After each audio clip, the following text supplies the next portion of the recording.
बेआईन भावे उलिबुरु संरक्षित जंगल में रास्ता निर्माण करने को नहीं केन्दुझर बड़बिल वन विभाग द्वारा आर्सेलरमित्तल एवं ओएमडीसी कर्तृपक्ष को नोटिस जारी।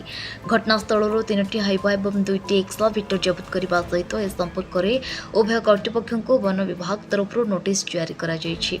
ए बाबद आज केन्दुझर डीएफओ गणमाध्यम को सूचना देइछन्ति।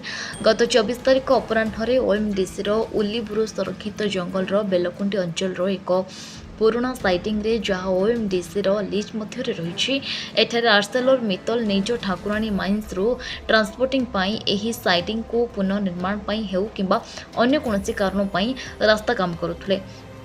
जेहेतु एही अंचल संरक्षित जंगल अंचल रे रही तेणु एठारे वन विभाग बिना अनुमति कार्य करने आईन अनुଯାयी दंडनीय होइपारु गतकाली नामदा फॉरेस्टर नेतृत्व में 3टी टीम चढ़ाऊ कर 3टी हाइवा और 2टी एक्सकावेटर कर ओएमडीसी और आर्सेलरमित्तल को ए संपर्क में कारण दर्शाओ नोटिस जारी करिसेंति।